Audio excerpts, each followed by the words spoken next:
Brooke, welcome. Thank you very much for doing this. It's good seeing you again virtually. I had the pleasure of meeting you a couple of years ago at U.S. Cattlemen's Association when I was had a chance to speak to you guys. But you've got a very interesting background. I think it kind of crosses both a lot of the things we like to talk about. And so you're a physician, you are a cattle rancher, a member of the U.S. Cattlemen's Association. And if I'm not mistaken, are you currently the president of the U.S. Cattlemen's Association? Yeah, I was elected president at our December annual meeting. Yeah, so you cover a lot of the bases that we like to talk about in here, and this community is a community of us, kind of people that eat, meat-based diets, and certainly appreciate what you guys do as producers, and then also as a physician, I know you've utilized a carnivore diet in some of your patients and has seen good success with that. So, Brooke, I want to thank you, Sean. I want to thank you, Sean. You've positively influenced my life and the life of many of my patients. So I really appreciate that. I remember our meeting from 2 years ago, and you tell me about the carnivore diet and my personal problems with my arthritis in my shoulder, and it's helped tremendously. So I want to just thank you. Well, I'm glad it works. And, I know I don't want to, when I first talk to people, they think I'm kind of nuts and kind of crazy, but it's kind of, I know how you feel now, because I think my patients feel the same, or some of them feel the same. Some of them love it, but some of them think I'm nuts. Yeah, exactly. Well, anyway, Brooke, if you don't mind, can you just give us a little bit of background information, because for the folks that aren't familiar with you, and then what'll happen is, we can have a discussion, and then, because there's a lot of stuff I want to chat about. And then the folks in the background here they'll have questions that they can ask, and I'll relay those to you, but we're just going to keep it so not 50 people are talking. So we just have you and I talk, but people will be able to ask questions as it comes up. So if you don't mind, give us a little bit of background on you, and then we can get going. Okay. Well, I'm almost 60 years of age, grown up in rural Virginia. Grew up on a farm, a very diversified farm, loved Angus cattle my entire life. Went off to college and eventually to medical school, graduated from medical school in 1986 from University of Virginia, and then completed a residency in family practice through the Medical College of Virginia, and I'm board certified. And in practice in emergency medicine and family practice basically since 1986 when I graduated. Including the 3 years of residency. My wife is a nurse practitioner. We practice together. We have a small practice just about 2 miles from the house. And then I also practice at another location about 20 miles away in Luray, Virginia. I live in Washington, Virginia, where my practice is. As a rural physician, we pretty much see everything. We can, any day we can see everything, because they're not, hospitals for 20, 30 miles away, and rural people don't like traveling to go see a specialist. So we pretty much can see anything and everything. I've been an athlete my entire life, played high school sports, loved continuing I played baseball well into my 40s, sort of wore my shoulder out, and now I have a sort of a worn out shoulder. But I managed with it. As you know, I had a operation about 2 years ago after I saw you, and it was basically just a clean out procedure. And it really wasn't doing well until I got on my carnivore diet, and which has basically changed my life and my health for the better. And now, while I still have an arthritic shoulder, it doesn't bother me on a daily basis. It doesn't wake me up at night to go to when I sleep. I was having a lot of pain with it, and it's getting better. I don't know if I'll ever be a competitive CrossFitter again like I was at one point in time, but I'm still pretty good on everything that doesn't involve my shoulders over my head or my arm over my head. So that's pretty much my life. I have 4 children, 4 grandchildren, and very, very busy life with cattle and ranching and family medicine and working out. Yeah, and just, I mean, it's pretty obvious looking at you. You said you're nearly 60, but you definitely defy your age. And, I mean, you're obviously in excellent shape, which is great to see. And I know when I got to meet you, I could see that in person. But so the cattle ranching, is that something you've done your entire life, or is that something you did a little bit later? Is it, or, I mean, was it just, you've been doing it since day one, basically? Yeah, pretty much ever since I can remember. Yeah, pretty much ever since I was a member. I grew up doing that. I've been a cattle rancher my entire life. And I mean, I can imagine how many head of cattle do you have, and is it just you and your wife doing that, or you got some help? Right now, it's just my wife, my family, my children. When they're home, they help out. We get help every once in a while. I have a hired man that comes in 5 days a week, and we got over 300 head of cattle. Yeah. It seems like a lot I mean, to me, I don't know, and I don't know anything enough about to say how hard or not hard that would be, but it seems like it's a lot of work, and then to have an active medical practice on top of that, and then of course also training. You got to be busy. I mean, I don't know if do you actually get to sleep ever? Yeah, I get sleep at night, but usually most of my waking hours You're going, yeah. Ranching or working out. Not a lot of downtime. No moss grows under my feet. That's for sure. Yeah, I can imagine that. So let me ask you about this is something that I think, and I've had a lot of interaction with cattle ranchers and beef producers and people from various aspects of that. And one of the things that I see, and as president of the U.S. Cattlemen's Association, you probably have some insight in this, that there does seem to be, when we look at the big picture on the beef industry, it's there's really kind of two factions. I mean, there's the producers, and then there's the people the retailers in the packing industry, which is controlled largely by a couple of big corporations, as we know, JBS and Marfrig, which bought National Beef, and Tyson and Cargill. What do you find that there's a little bit of maybe a inequity in the way things are done between that, and then what do you feel about let me ask you, what is the purpose of the U.S. Cattlemen's Association? What is sort of the goal there, and how do you maintain? Well, our stated goal is to improve the bottom line for cattle ranchers, producers, backgrounders, stockers, and feedlot operators. Basically, any issue that will help make cattle ranching sustainable and affordable. We're interested in that. And you're very right. We really, in the cattle business, we have, and production agriculture, we have pretty much a broken market. There's no real free market economy anymore. It's a monopolized market, monopolized by basically the four big packing companies and the big retailers. Do you see, there's a large governing organization, the NCBA, which I know interacts with you guys a lot. Do you feel that, and I know maybe this is a delicate topic, but do you feel that their interest, or what they represent, is producers, or is it more skewed towards the packers? And I know potentially the USDA, including the Secretary of Agriculture, has a sort of maybe a skew one way or the other. Well, the NCBA basically has a conflict of interest, a huge conflict of interest. They're supposed to represent all facets of the beef supply chain, and I don't think you can effectively do that. If you look at their policies, when it comes down to issues that are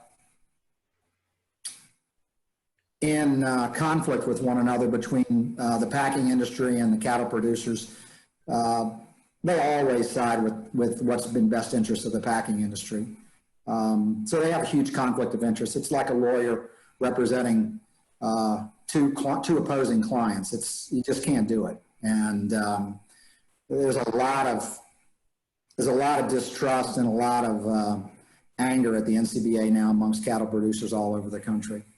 Are you, as a rancher, are you required to, obviously you said the beef checkoff, that's by law that you have to contribute to that. Is that correct? And that goes to NCBA, which manages that? Yeah, the NCBA controls the money in the beef checkoff, and they're a policy organization, and many people feel as though the money could be much better used and utilized if it did not go to any policy organization, just went to a marketing organization that would promote the health and the safety and the great taste of beef. So yes, we do have a beef checkoff. Every time an animal is sold, you're required to pay $1 into that beef checkoff. I think the beef checkoff historically collects about $80 million a year, most of which goes to NCBA, and they use, it's not very transparent on how they use the funds. Yeah, I mean, as just a layperson when it comes to ranching, and like I said, I probably have a little more knowledge than the average person, but I'm still very much a layperson. I don't see a lot of marketing towards beef. I remember Beef It's What's for Dinner from the 1990s, but beyond that, I really don't see much in the way of promotion. Maybe it's behind the scenes in legislation, but I don't see it as a consumer. You're exactly right. I mean, when we were at that meeting 2 years ago, the Cattlemen's Beef Board was there, and I sort of got on them and I said, how come we never see anybody promoting the health benefits of beef? Because they're out there. They're tremendous benefits from eating meat and eating beef. And their response was, well, we're out there, you're just not looking for them. Well, if I have to actually go and look for them and search for them, they're not very effective. So, you're exactly right. And we need to do a lot better job with our checkoff. And that's one of the reasons why there's so much dissatisfaction with the checkoff on cattle producers right now.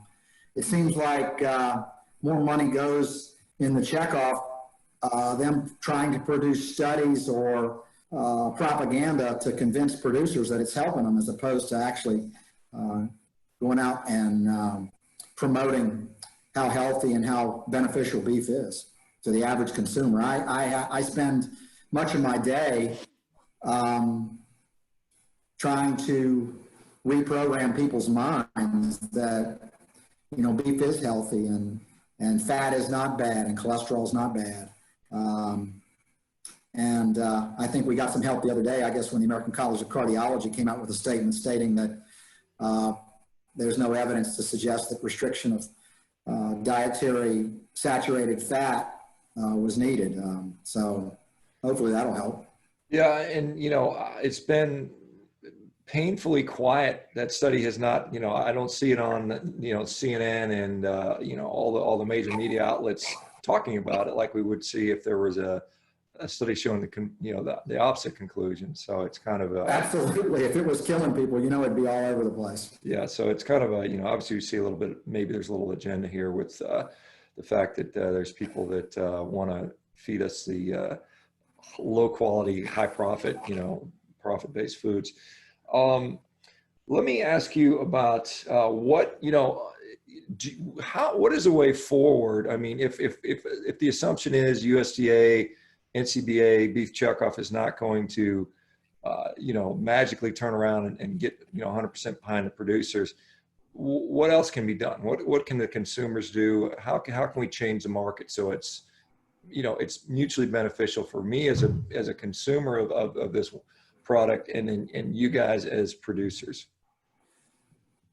Well, right now, as you know, there's a huge monopoly, and the percentage of the consumer dollar that farmers and ranchers are getting is, I think, during COVID-19 was down to an all-time low 14%. We own these animals, from insemination or conception, approximately 2 years, caring for them, treating them, taking all the risk, and it seems like to me that the retailers and the packers are making all the profit. So one thing that I've always told my children, if they want to continue doing this, is to develop a direct consumer marketing program. And out there, consumers, if they're really interested in the sustainability of farming and ranching in this country, which basically feeds them, then they'll try to buy directly from farmers and ranchers, and they'll get a better product that way too. People that sell direct to the consumers, they're very concerned about how the animals are raised. and they care about the land and they care about their livestock. And it's really a better product. When we sell, we're mainly a breeding stock farm or ranch. We sell pedigree Angus, purebred Angus cattle. But the ones that we don't want to put into the breeding herds, we fatten and sell directly. We sell, quarters, halves, and wholes, and it's not a huge part of our income, but it certainly is a help to be able to sell your product and not have to take a huge hit like I would if I sold them at the livestock market where they're bringing next to nothing and below cost of production. Do you know, when you say direct to consumer, is there some sort of, easy program that maybe U.S. Cattlemen's has to teach people how to do that? If the average, and I know there's, 750,000 cattle ranches in the U.S. and the average herd is, I don't know, you know this better than I do, maybe 40, 50 head or something like that. How does the average person get into this? Is there a go here and learn how to do this, or do they have to figure it out themselves? You're talking about consumers purchasing directly from I guess I'm trying to see, is there a way for the average cattle rancher to get into that and learn how to do it? Is there like this is how you can do it, and the kind of, for the cattle ranchers to learn how to directly market to consumers? Yeah, exactly. I think that's a great idea that needs to be explored. Right now,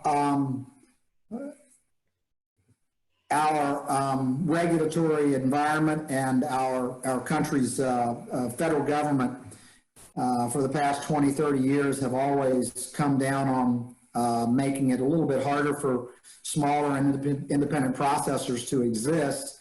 And I think they're taking another look at that, especially with the COVID-19 crisis and the supply chain disruptions that we saw when several of the large packing plants went offline. So we're working right now with Congress to try to get legislation passed that will allow state inspected meat facilities to sell directly to consumers across state lines, which is illegal right now. It's got to be a federally inspected facility, and that's just, there are a lot of rules and restrictions, and these state inspected facilities are equal or better as far as their inspection and their safety and all their protocols as the federal facilities. So, we're working on that, but I myself would have interest in speaking to somebody like Mike Calicrate, who you had on last week. He's actually gone out and done it, and he would be a great resource.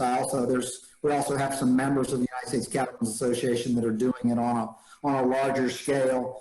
Cotton Cattle Company in New Jersey sells grass-fed beef into New York and Philadelphia, and he does a great job with that. But it is something that we should probably explore and try to teach the average rancher how to explore that market.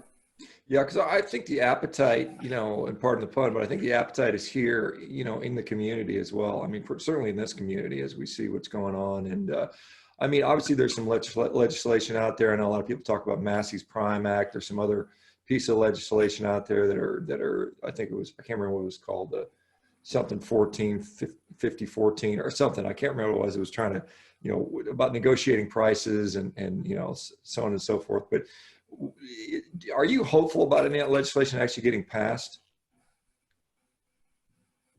I am. I'm very hopeful. I'm hopeful that 5014 or some version of it will get passed. And I'm hopeful that Congress will make it a lot easier and less of a regulatory burden for smaller and moderate-sized packing facilities to exist and to sell direct to consumers or to retailers. I am hopeful that some of this is going to get passed. I'm also hopeful that the Department of Justice will be able to find what we all know is going on in the meatpacking industry, and something will happen on those lines too. Yeah, I guess you're talking about collusion and price fixing, basically, is what you're hitting at. And I've seen a lot of people that have made that sort of assertion as well, and it seems to be that there's a fair bit of evidence on that. But obviously they have a lot of money and power and influence that the average cattle rancher doesn't. You know, you're talking at, you know, many multi-billion-dollar industry, you know, companies. You know, JBS is the biggest company in the world when it comes to beef. Well, let me shift gears a little bit, Brooke, because you now, you know, as you've kind of transitioned more to a carnivorous diet and you've kind of looked at that with some of your patients, talked about some of the patients you've utilized it on and what kind of success or not successes have you had with different patients? Well, first of all, I'll just talk about myself first, because that's what convinced me. I had surgery in December of 2018 on my shoulder and was still having a lot of pain, a lot of problems with it. My wife and I went on a total carnivore diet on January 2nd, 2018. At the time I went on the diet, I was having a lot of pain in my shoulder, feeling old. I'd gained a little bit of weight, not a tremendous amount of weight. I was on antihypertensive medication. I was taking losartan, and my blood pressure was still, you know, high normal in the 130s over 80s, mid to high 130s over mid to high 80s. Just didn't feel good. Felt bloated. Mentally, was having some anxiety and just wasn't feeling mentally sharp like you were when you was a kid. But, you know, shortly thereafter, I started working out, and I noticed after being on the carnivore diet for about a month, I didn't start working out really until March. And I noticed that my workouts were like not much further off from what they were when I was in tremendous shape. I lost about 10 pounds of, you know, excess white meat, fat. And one day I was working out in the yard. We were getting ready for a house tour here, and I was bending over and I stood up and I got really dizzy and lightheaded. And so I came inside, had my wife check my blood pressure. It was like 96 over 50. So I went off antihypertensive medication. My blood pressure's been great ever since. It's been low normal, and I feel great, no longer dizzy or lightheaded. Personally, I also noticed one day after a couple of weeks, maybe a month, I got out of bed and I noticed that I didn't have to limp to the bathroom and get in the hot shower in order to feel good. I just got out of bed and I felt like, wow, I haven't felt this great in a long time. No stiffness, mental clarity shot through the roof. My quickness of my recall improved tremendously. Joint pains, arthritis symptoms went away. Basically, I didn't have acid reflux anymore. I never noticed my stomach anymore. I never noticed bloating, discomfort. So those are all the things that convinced me. My labs, you know, my cholesterol's 200, 210. It stayed about the same. My triglyceride count was about 250, 260. It dropped down to 50. My HDL cholesterol went from 34 up to 76. So all that together just convinced me that it's an extremely healthy diet. So I started talking to my patients about it. It's hard to convince them to change their habits, especially when sugar is so addictive. But I've had patients with inflammatory bowel disease who are on multiple medications and still symptomatic with bloody diarrhea and abdominal pain. That's gone away completely on everybody that's tried the carnivore diet. Irritable bowel syndrome has gone away. Acid reflux goes away on anybody that tries it. And blood pressure and, you know, the same experiences that I have with my patients. It has not ever failed if someone has actually followed the diet on doing what we've wanted it to do or intended it to do. Yeah, and that's, you know, like I said, you got a bunch of people in the room here that would echo that for the most part. You know, it's kind of, there's a book, you may be familiar, Strong Medicine, written by Blake Donaldson, which is, I think, published in the early 1960s. And he, you know, he was the same way. He was a physician that pretty much anyone that came in with any problem, he put them on basically a, you know, red meat every day, you know, occasionally a little bit of other things, but mostly it was just all red meat, and he got the same results. And so this is, nothing new. I mean, it's just something that we've known. It's just, The really remarkable thing to me is irritable bowel syndrome is like one of the high things that we see. These people come in with chronic diarrhea, bloating, discomfort. I used to send them to gastroenterology. They'd get a bunch of tests. They get put on Bentyl, and they'd still be moderately symptomatic. Now I tell them that story. I said, we could send you to a gastroenterologist. They could put you on a bunch of medicines. You'd still be symptomatic. I said, but if you cut out plant food out of your diet and just go on meat and eggs and protein and fat, I said, your symptoms will clear up. And the ones that do it, they think I'm the smartest guy in the world. Yeah, it's just like you learn from an animal. It's like it's just a simple diet.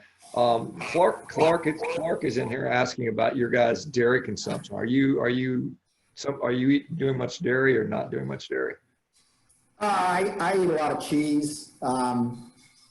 Love hamburgers. We slaughter our own beef, and anything that's not like a ribeye or a tenderloin or a porterhouse or a really high cut, we just put into hamburger, and I always put cheese and bacon on it, and that's stuff for lunch every day. Sounds pretty delicious, yeah.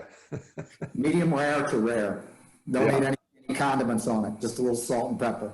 Yeah, exactly. Yeah, I've got a couple ribeyes waiting to be seasoned up and cooked here in a little bit. So let me ask you about, are you back to being able to do some level of exercise? It sounds like. I'm exercising 5 days a week, pretty hard. Not as hard as I used to when I was competing. I was pretty competitive in the Masters division of CrossFit. Hadn't really mastered all of the, it's pretty technical. Not only is it you have to be in great shape, but it's very technical. And I hadn't mastered everything, like double unders and overhead squats. My shoulder kept me back on. But I was that close to making it to the CrossFit Games. So I was really torturing myself. To be a good CrossFitter, you got to be good at taking pain. So I'm not pushing myself that hard, but I'm still pushing myself pretty hard and in pretty good shape, and can do most everything except I just don't do much overhead work anymore. A lot of pulling, not a lot.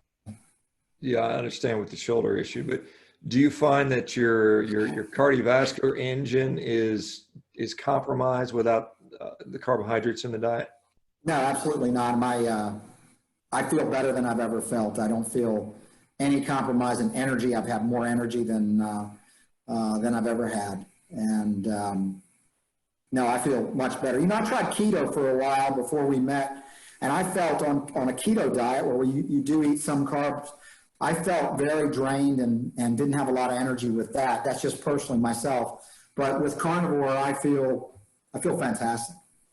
Yeah, and I think a lot of people echo that experience. I don't know if you've been, like I said, we recently had one of the Super Bowl champs on. It's doing carnivore now, and he's, basically saying the same thing, best he's ever felt. Who is that? Who was this carnivore Super Bowl? So Danny Sorensen, he's a strong safety for the Kansas City Chiefs. And he started carnivore right after the Super Bowl, and he says he hasn't performed this well in years. I mean, he just feels tremendous, and so. I wish I'd known about it when I was growing up. I can imagine how much better my athletic performance would have been if I'd have been pretty much a carnivore all my whole life.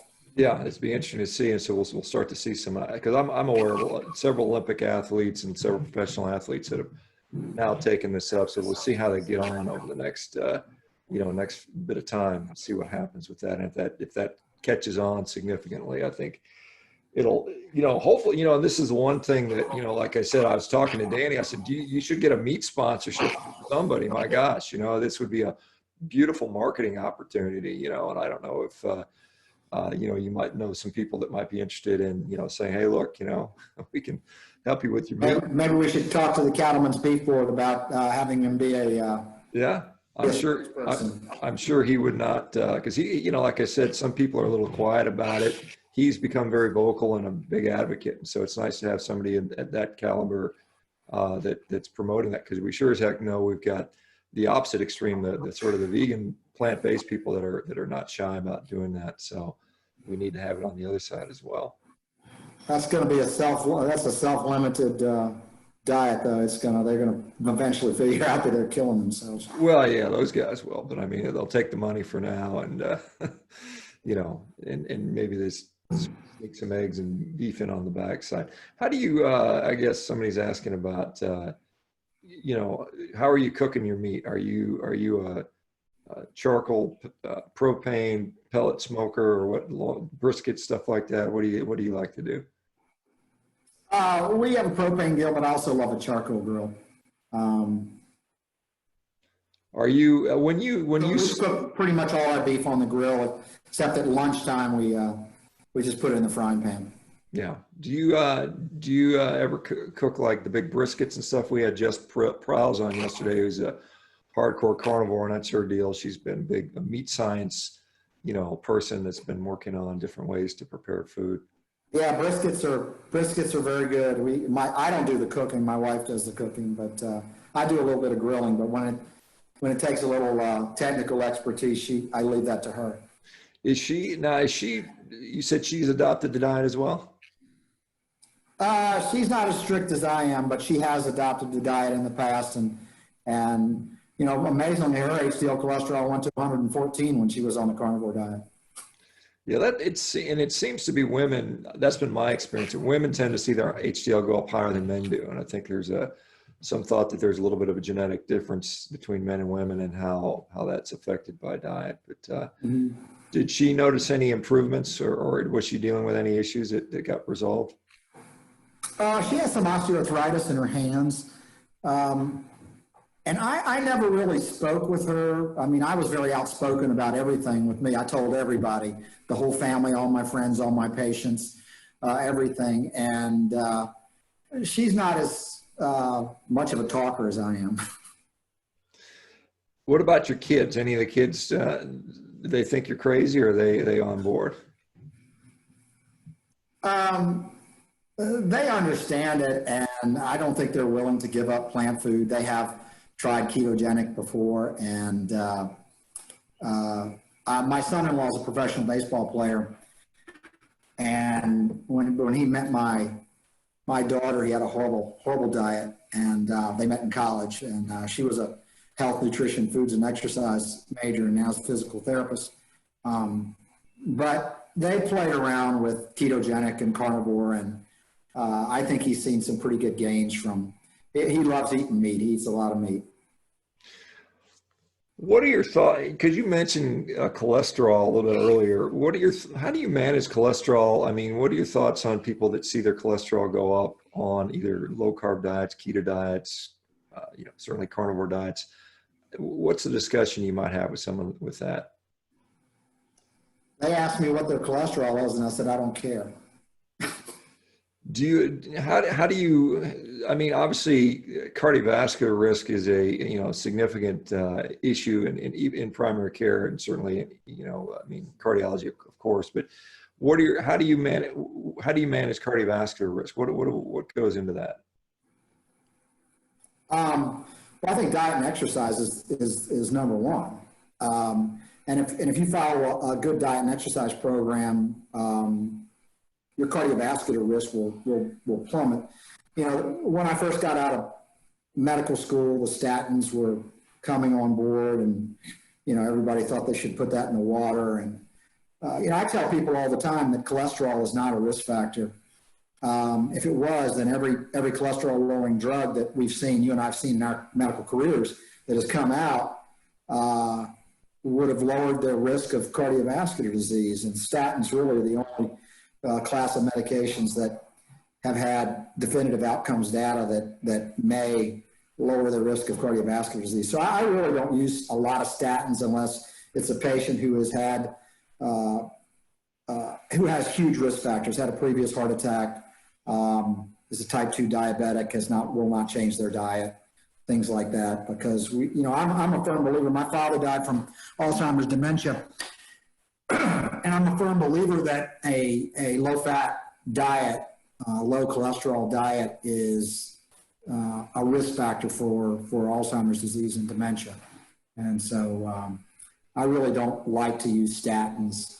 I try to manage their risk with lifestyle and keep their blood pressure under control. And if we do treat them with diabetes medicines, treat them with some of the newer diabetes medicines that do not increase insulin levels, that actually increase insulin sensitivity and decrease insulin resistance.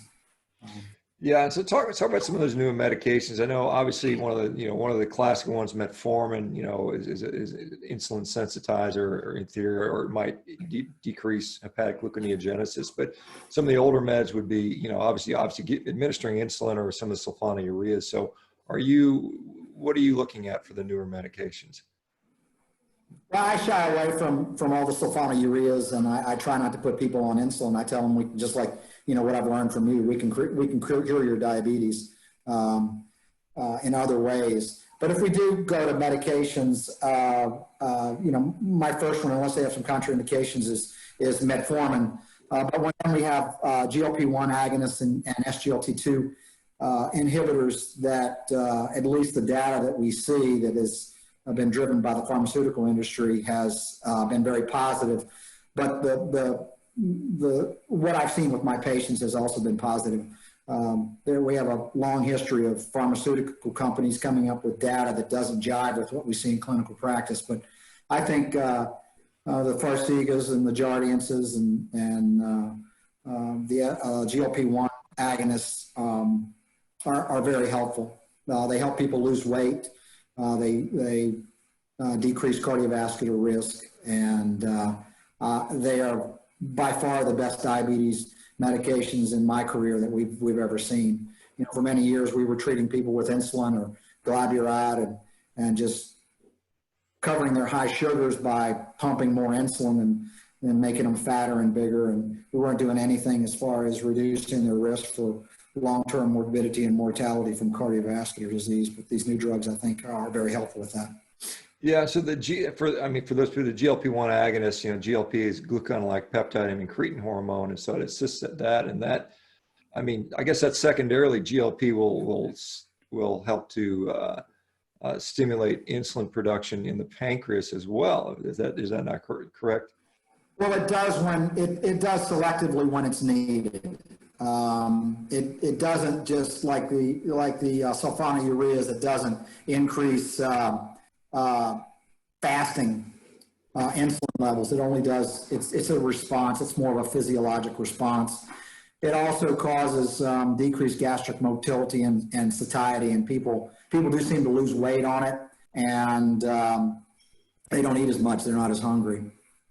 Yeah, and I guess because a lot of people don't realize this, but I think the response, the pancreatic response to, that incretin hormone, or glucose in the GI tract is higher than the blood glucose itself, which I thought that was kind of interesting. The majority of the response comes from the gastrointestinal thing, and then the SGLT2 inhibitors disallow you to, it makes the kidneys not reuptake glucose, so you end up peeing off all the glucose.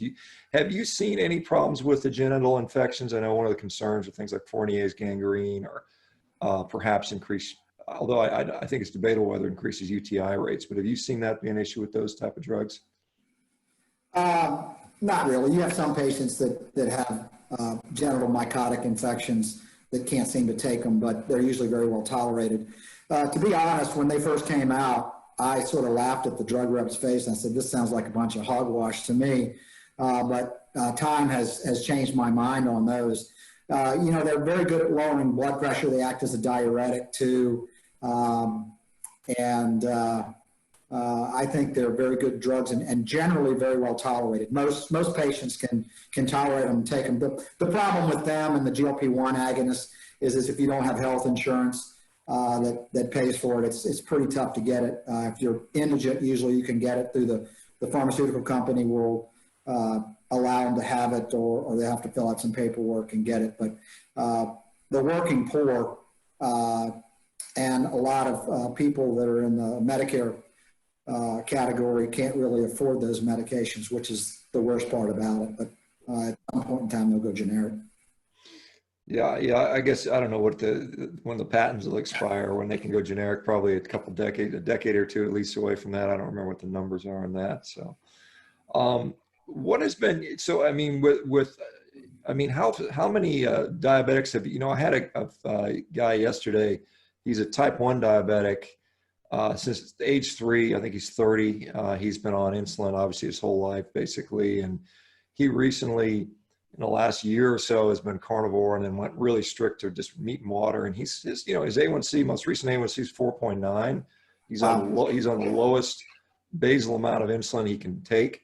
You know, the lowest he's been in his life. And so it's just been remarkable. Have you been able to convince some diabetics to go carnivore? Well, type 2 diabetics, I've not been able to convince any type 1s. They're pretty well, they're dominated by the endocrinologists. And, you know, as you know, we send people go to specialists, and sometimes the specialists are on board with what we're doing and sometimes they're not. I had a patient that came in we were treating his diabetes, and I was trying to get him to change his diet. It was improving. His hemoglobin A1Cs were coming down. He's losing some weight. Well, somebody told him he ought to go see an endocrinologist, and the endocrinologist sent him to a dietitian, and then he started eating. He said, hey, he says, I can eat this and I can eat that. So now they're just covering his high sugars with more medicine. Yeah, it seems very backwards. Well, it is backwards, as we know. So, what else was I going to ask you there? What, you know, have you gotten, you know, I guess, you know, you're kind of in solo practice, it seems like, or you and your wife are in practice. So are any of the community physicians that are maybe around you to interact with giving you any backlash about doing these meat-based diets, or is that even known? They used to, but they don't anymore. You can look at me and look at them and see who's the healthiest. I mean, sure. Yeah. I mean, sound arrogant. I mean, but I mean, are they not doing it because they're seeing the results you're getting, or just because they're just tired and realize they're not going to change your mind? I don't know why. I haven't asked them. I really haven't asked them. But I even have one new physician who's a vegan. I got to eat meat one day. He's shaped like a pear. Yeah, exactly. Yeah, well, you are what you eat, I guess, a little bit. Yes. A lot of pears, perhaps. I don't know. So how does your day go, Brooke? Because I mean, you know, 300 head of cattle. I mean, how do you manage those guys on a day-to-day basis? Wow. It's just, you know, you just do what you can do. I mean, in the summer months when we have long days, if I need to do something early in the morning, I can do it before I go into work. But usually it's just when I get home in the evening, I do my workout, and then I go out and work till dark, just tending to the animals. The gentleman that I have that helps us is really good with machinery and tractors, and he'll feed the ones that need to be fed in the morning, and I usually feed them in the evening. It's just a lot of time, and it's a disease, to be quite honest. It's a disease that I've caught that I haven't been able to kick. You talking about the ranching? Yeah, absolutely. Yeah, I mean, it seems like most people, you know, if you do it because you really enjoy it. I mean, we had a professional wrestler on here that's doing carnivore diet the other day, and he's the same thing. He's got, I think he said he's got, like, I can't remember, 3 or 4 cows, and just starting to learn. And, you know, it's been trial and error, and, you know, a few chickens, and just kind of doing that thing. But it sounds, you know, I honestly, at some point in my life, I want to maybe hopefully do that, or have the opportunity to do that when I get that, you know, get where I want to be. Well, that would be great, but my objective in the United States Cattlemen's Association is make it profitable. So it's not all work and no money. But unfortunately, I'm very fortunate in that I have an outside income. My father asked me when I was a kid, he said, son, what do you want to do when you're growing up? And I said, Dad, I want to raise cattle. And he looked at me in all seriousness. He said, son, well, you better find a damn good job then. And it's been like that for a long time. And I see, you know, I have many very close friends that are ranchers all over the country, and that's their only source of income. And they're some of the smartest, hardest working people that I know. And I just, God love them. They're just some of the greatest people in the world, and they help feed the world. And it's just a travesty that you know, production agriculture is basically taken advantage of by these big multinational corporations that have huge monopolies that do anti-competitive practices, and that's one of the reasons why I'm involved in the United States Cattlemen's Association. Is, I'm really worried about our food sources in this country. We import so many things from other countries, and if we don't watch out, if we continue to run cattle farmers and ranchers and people that grow our food out of business, we're going to be dependent upon foreign countries for our food, and I don't think anybody thinks that's a good idea. So one good thing about COVID-19 is I think it made a lot of people realize that food doesn't come from the grocery store. It actually comes from a producer, and more people are a lot more aware and hopefully a lot more willing to support farmers and ranchers, and hopefully our government is too. They realize it now. We had our virtual fly-in. We have an annual fly-in with the United States Cattlemen's Association when we go to Washington, D.C. Well, this year we didn't go in person, but we had a meeting just sort of like this, and the attitude was completely different among the congressional aides that we spoke with this year as opposed to past years. Yeah. Do you see that? Obviously, this is a crazy year. We've got a political election coming up, presidential election. There's a lot of polarization. I've never seen so much polarization, whether it's on COVID or things with different interactions with racial equality. It's become really, really divisive. Do you feel that there's an opportunity for some good? And are you? I know Mike Calcrate said there may be more Democrats that are supportive of things like, decentralizing the meat supply and supporting that. There's some on both sides.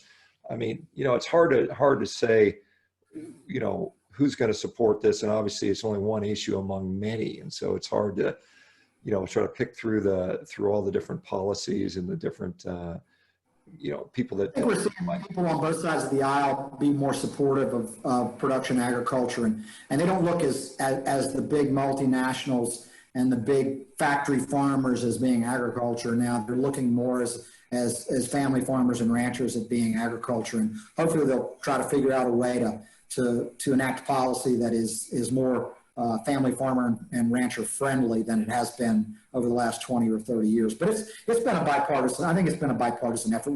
This 5014 was sponsored by Chuck Grassley, who's a Iowa senator, but it was also co-sponsored by John Tester, who's a Democrat from Montana. So I think we're going to see some bipartisan support on these issues. Traditionally, the Democratic Party has been a little bit more friendly on some issues as far as big business dominating ranchers and farmers, but I think that's changing. I think there are a lot more Republicans now that are seeing it as a huge problem, especially those Republicans from the flyover states where most of the agriculture in this country takes place.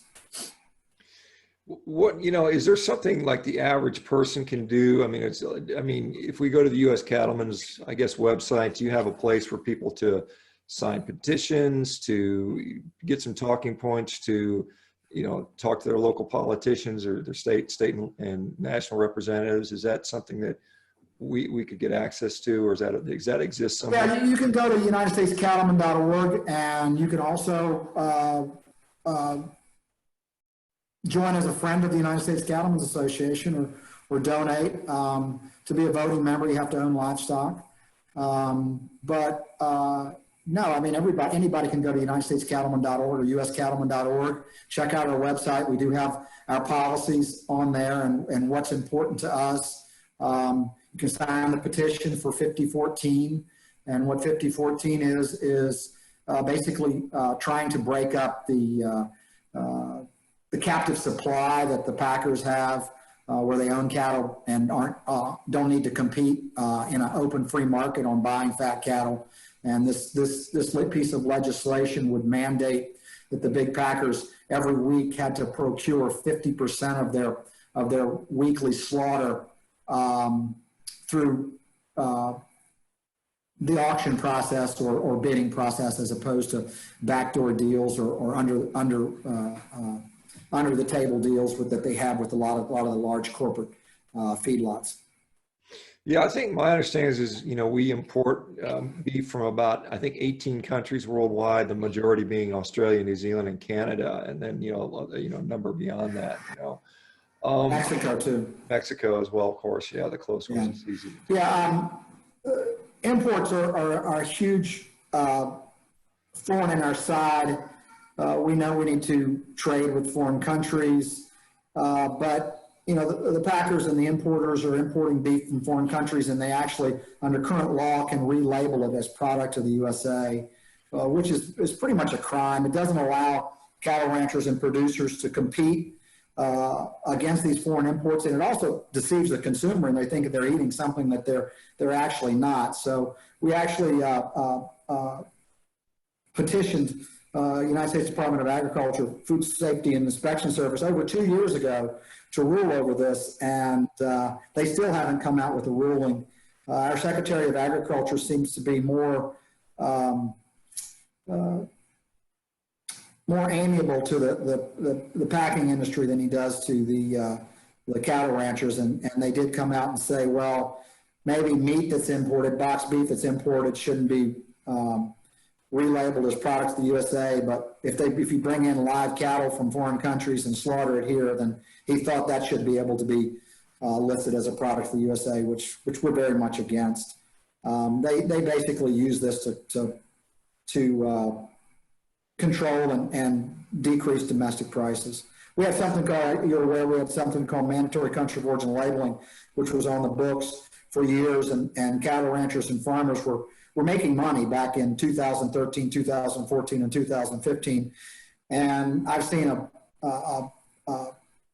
an economy in rural America that I've never seen before. I mean, rural America was thriving. And then the World Trade Organization ruled that mandatory country of origin labeling was anti-competitive against foreign countries, against mainly Mexico and Canada, part of the North American Free Trade Agreement. And Congress panicked, and the president at the time was President Obama, and he really didn't have anything to say about it. And Congress repealed the mandatory country of origin labeling law. And within weeks, our live cattle market prices dropped 40%.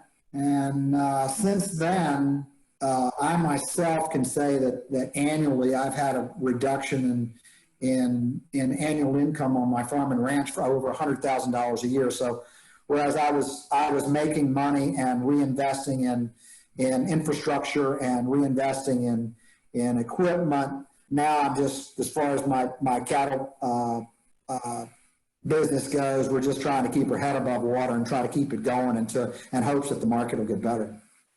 Yeah, so I guess one of the goals is to restore that mandatory MCOOL. Do you know if what was I going to ask you there? Oh, there's a lot of talk, particularly in this community and others, about quote unquote regenerative style agriculture. Is that something that you think is plausible to scale?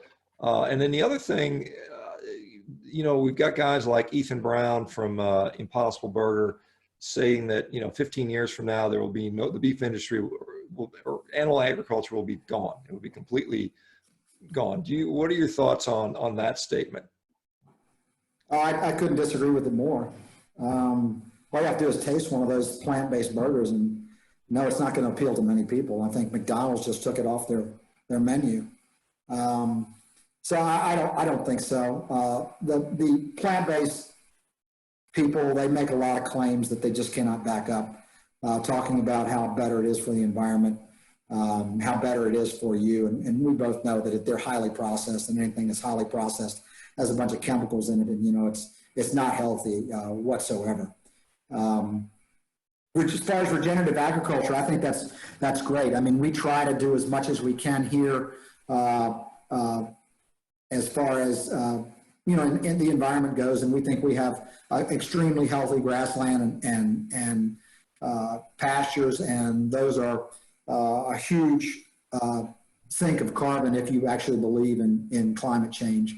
but that is very important. And you need cloven foot animals and animals that will break up the soil and eat the plants to keep plant diversity and keep the soil healthy. So I'm very, very much in tune with regenerative agriculture, and we try to do as much of that as we can with our own practices. Yeah. Do you see a potential relationship between meat producers and, I guess, healthcare providers, or some, I can envision, like I said, you're, instead of writing a prescription for losartan, you're writing prescriptions for hamburger or something like that. I mean, is that too far-fetched of an idea to prescribe food as medicine, as someone like, I guess it was Mark Twain suggested something like that? Is that we educate a majority of the physicians in the country if we're going to do that. But that's one of my goals. I used to tell them, I tell my patients all the time, my goal for them is to get them off as many medications as possible, and not have them need medication. And I've been pretty successful at doing that in a lot of people. But some people, they tell me, well, you just want me to give up everything. Life's not going to be any fun anymore. And I shake my head when they say that. But no, we got a lot of education to do, and I want to thank you. You're one of the best educators and one of the most vocal guys out there, and I can't thank you enough as far as that goes. We'll have to get you on one of our committees. You have a lot of great ideas, and we'd love to have you on one of our committees at the United States Gentlemen's Association. Yeah, I mean, I would be honored to do that, because I do think there's some really good opportunity for symbiosis there. I mean, I think we certainly you can do some pilots and demonstrate some of these things. Charlotte, who's in the UK, was asking, healing up from a tibial plafond industry fracture, or tribal healer, if I remember correctly. But is there any other members or any other folks in U.S. Cattlemen's that have been willing to adopt a carnivore diet? Have you influenced any of your colleagues in that organization, since they have? Danny Beer is about a 90-cent. You know Danny. Yeah, Danny, of course, Danny, right? She's a big follower of yours, and she has adopted a carnivore diet, and she has seen tremendous success. I haven't really talked to any of the other ones. They know that I tell them every time I get a chance how great it is to be a carnivore. When you're on a carnivore diet, how much better you feel. And I don't know if any of them have taken the plunge or not yet, or not. But yeah, maybe I'll have to go in there. Maybe you'll have to help me do that. Yeah, exactly. I'd be honored to. Yeah, it's I remember when I came out there and presented and was telling people that red meat is a health food. Even among the cattlemen, they looked aghast. They looked shocked, and I thought that was just the funniest thing. You guys are sitting on a gold mine of nutrition, and you don't even know it. And it was just kind of surprising to me. You're exactly right. And one of my pet peeves is when we're getting back to the checkoff, when you see marketing and advertising, it talks about lean beef and how healthy lean beef is. I said, we got to get off that. I said, that's not bad for you. We got to start promoting the health benefits of the fat in beef.